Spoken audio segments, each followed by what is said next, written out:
Cuevas for TableTalk Northwest. I'm here with Jennie from Tieton Cider Works, and we're going to hear a little bit about what her experience has been like here at Seattle's Wine and Food Experience, and also what she loves about what she does. So, first, tell us a little bit about what's unique about Tieton and the ciders you produce.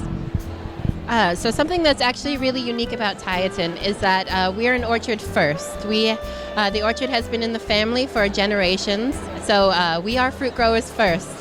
Making cider came second, actually, and that's even rare for the cider industry. Normally it is people get into the cider business because they think it looks cool, and it is. But we have been, the owner, Craig Campbell, has been growing apples for 3 generations. Yeah, there's actually pictures of him as a child in the orchard. So he knows all of the trees very, very well. And Tieton is such an amazing company to work for because they are so hands-on. It's completely, everything is done by hand. All the apples are picked by hand. All of them are pressed. All of them are bottled, 2 bottles at a time by hand. Yeah. Yeah. Very, very unusual. You know, we started small and we're getting larger and larger as our fruit production gets larger and larger. That sounds like it really helps add a personal touch to everything that's been done, and sounds really typical of family-owned businesses often, I think, who take such pride in their work and joy in what they're doing. What's your favorite part about working there? I think my favorite part is really the hands-on aspect. Something that I'm the kind of person who wants to know everything about what it is that I'm doing. And actually, Craig just planted me 50 trees of my own. So I'm going to be completely hands-on from the ground through everything. So I'll completely understand every step of it and have my own urban cidery in Portland. That's fantastic. I love that you have 50 of your own trees, too. How cool. Well, you've been here at the Seattle Wine and Food Experience a couple of years now. How have you found it? How have you found it being here? What have you really liked about it? It's actually really interesting in how things have changed over the last 2 years. Last year, cider was in the very back corner, and it was a pretty good crowd, but we kind of got the end of the crowd because everyone came through and went to the spirits and the wine first. Now we're right at the very beginning. Right when you walk in the door, it says beer and cider. And I think that just goes to show how much cider really is on people's minds now.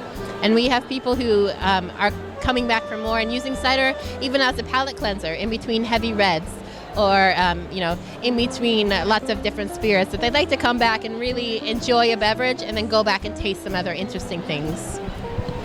Now, that's something I think I've noticed, especially over the past 2 years, and just this past year, that cider is becoming more and more popular. I see more and more people drinking it, more and more flavors available, more and more options at bars and restaurants. Is that also your perspective of the industry right now?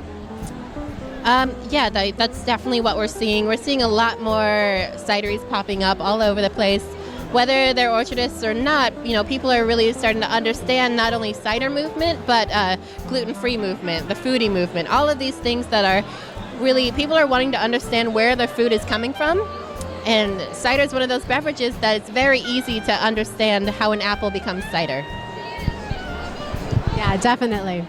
Well, I got one more question for you. What are you looking forward to in the next year that's exciting for you? I'm really looking forward to more international ciders coming to the market, as well as simply the growth of what cider can do. Only over the past year have we really started to have barrel-aged ciders and really people trying new things with apples that maybe no one had ever thought to do before.